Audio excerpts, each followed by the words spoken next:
Welcome to my second class on complex variable 1. In this lecture video, I'll be deriving the Cauchy-Riemann equations in Cartesian form and the Cauchy-Riemann equations in polar form. First, I'll be deriving the Cauchy-Riemann equations in Cartesian form. These Cauchy-Riemann equations are also called Ancire equations.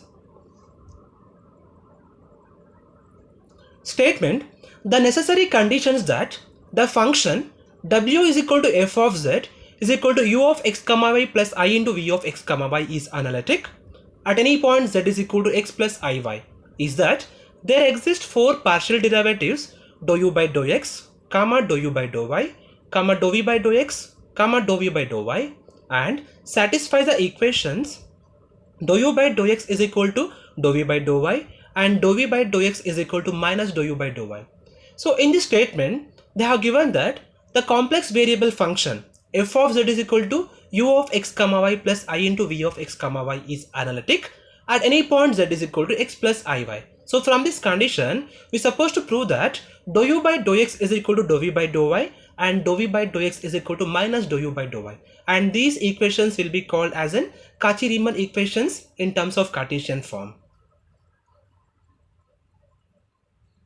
So since they have given that the complex variable function f of z is analytic at a point z is equal to x plus iy. So since the function f of z is analytic, obviously we can say that the differentiable function f dash of z will be existing and it is unique. So now take the formula of differentiability. It is given by f dash of z is equal to limit delta z tends to 0 f of z plus delta z minus f of z by delta z. And the complex number in terms of Cartesian form is given by z is equal to x plus iy. So now I am going to express this z as in delta z. So like by taking delta on both sides of this equation, we'll be getting delta z plus is equal to delta x plus I delta y. Now I am going to consider the complex variable function f of z is equal to u of x comma y plus I into v of x comma y. Now I need to express this f of z in terms of f of z plus delta z.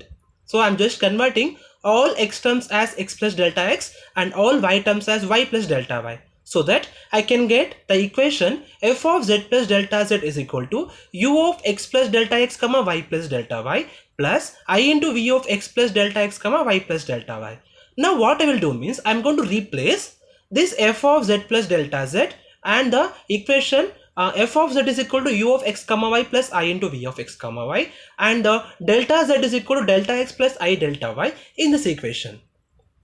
So I'll be getting the equation f of z plus delta z minus f of z by delta z will be equal to u of x plus delta x comma y plus delta y plus I into v of x plus delta x comma y plus delta y minus of u of x comma y plus I into v of x comma y whole divided by delta x plus I delta y. So now I'm going to separate the real part. So what I'll get means f of z plus delta z minus f of z by delta z is equal to u of x plus delta x comma y plus delta y minus u of x comma y divided by delta x plus I delta y. So I took all the real parts separately plus I times of v of x plus delta x comma y plus delta y minus v of x comma y divided by delta x plus I delta y. Now I'm going to consider the concept of differentiability. It is given by f dash of z is equal to limit delta z tends to 0 f of z plus delta z minus f of z by delta z. So in the previous equation, I am going to apply limit delta z tends to 0. So after applying that, I can replace that entire equation as f dash of z. So I'll be getting f dash of z is equal to limit delta x plus I delta y tends to 0 u of x plus delta x comma y plus delta y minus u of x comma y by delta x plus I delta y plus I times of limit delta x plus I delta y tends to 0 v of x plus delta x comma y plus delta y minus v of x comma y divided by delta x plus I delta y. So now this equation leads to two cases. In the first case, I'll be replacing all delta y terms to 0. So if delta y tends to 0, the function delta z is equal to delta x plus I delta y will become only delta x. And if delta z tends to 0, it implies that delta x tends to 0, because I'm taking in the first case delta y is equal to 0. So now I'll be replacing all delta z terms by delta x and all delta z tends to 0 as delta x tends to 0. So the equation will be f dash of z is equal to limit delta x tends to 0 u of x plus delta x comma y minus u of x comma y by delta x plus I into limit delta x tends to 0 v of x plus delta x comma y minus v of x comma y by delta x. So now from the basic concepts of partial derivatives, this complete equation will be nothing but dou u by dou x, and this will be nothing but dou v by dou x. So I got the expression f dash of z is equal to dou u by dou x plus I into dou v by dou x. I'll be calling this as equation number 1.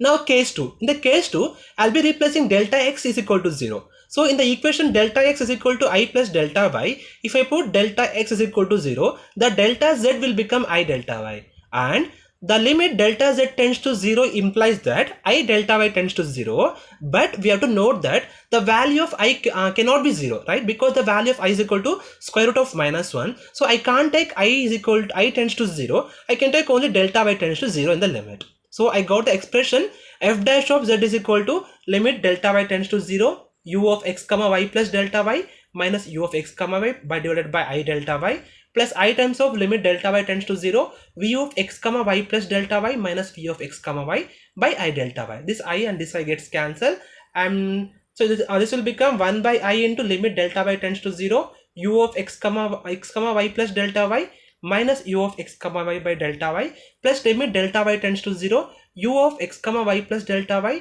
minus v of x comma y by delta y. So 1 by I is nothing but minus y minus I, and this will become dou u by dou y, and this will become dou v by dou y by the basic concept of partial differentiation. So I got f dash of z is equal to minus I dou u by dou y plus dou v by dou y. Call this one as equation number 2. So since by comparing the equations 1 and 2, I am going to equate both the equations here. That is dou u by dou x is equal to plus I into dou v by dou x is equal to minus I dou u by dou y plus dou v by dou x.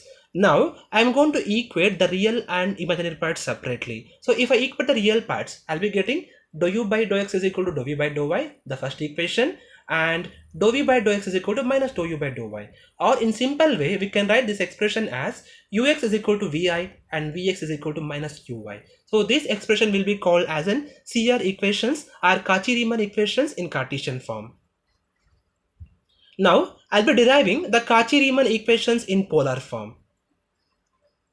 Statement: if f of z is equal to f of r into e power I theta is equal to u of r comma theta plus I into v of r comma theta is analytic at a point z, then there exist 4 continuous first order partial derivatives dou u by dou r, comma dou u by dou theta, comma dou v by dou r, comma dou v by dou theta, and satisfy the equation dou u by dou r is equal to 1 by r dou v by dou theta and dou v by dou r is equal to minus 1 by r dou u by dou theta.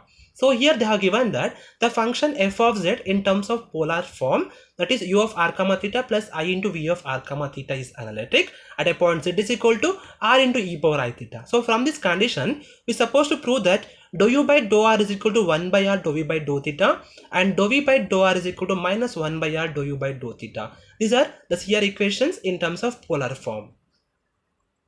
So now consider the function f of z is equal to f of r into e power I theta. It implies u of r comma theta plus I into v of r comma theta is equal to f of r into e power I theta. In the function f of z, I am replacing z as r into e power I theta. Now what I will do means, I am going to differentiate the first expression, this expression, with respect to r on both the sides. Like after differentiation, since here the u is a function of r and v is a function of r, I'll be getting the differential equation dou u by dou r plus I into dou v by dou r, and differentiating the function, I'll get f dash of r into e power I theta, and differentiating r into e power I theta with respect to r will become 1. I got e power I theta. Call this one as equation number 1. Similarly, differentiating this expression with respect to theta partially, keeping r constant. So since again u and v are functions of theta also, I got dou u by dou theta plus I into dou v by dou theta. Differentiating the function, I got f dash of r into e power I theta, and differentiating r into e power I theta with respect to theta, I got I r e power I theta. So taking IR common factor, so grouping this f dash of r into e power I theta in one bracket, I got the equation like dou u by dou theta plus I into dou v by dou theta is equal to IR f dash of r into e power I theta into e power I theta. Call this one as equation number 2. So we can compare this equation 1 and 2. I can replace this f dash of r into e power I theta into e power I theta as dou u by dou r plus I into dou v by dou r. It means that I'll be replacing the value the equation number 1 in the equation number 2 in the place of f dash of r into e power I theta into e power I theta. So like after replacing, I got the expression like dou u by dou theta plus I into dou v by dou theta is equal to I into r dou u by dou r plus I into dou v by dou r. It implies that dou u by dou theta plus I into dou v by dou theta. In this expression, taking IR inside, I got IR dou u by dou r minus I into I will become I square is minus 1, r dou v by dou r. Again now equating the real and imaginary parts, I got dou u by dou theta is equal to minus r dou v by dou r, and dou v by dou theta is equal to r dou u by dou r. In simple way, we can say that dou u by dou r is equal to 1 by r dou v by dou theta, and dou v by dou r is equal to minus 1 by r dou u by dou theta. In r, we can call this one as ur is equal to v theta by r, or vr is equal to minus u theta by r. So these equations will be called as the Cauchy-Riemann equations in terms of polar form. Okay, in the next lecture video, we'll discuss the properties of complex variable. Thank you.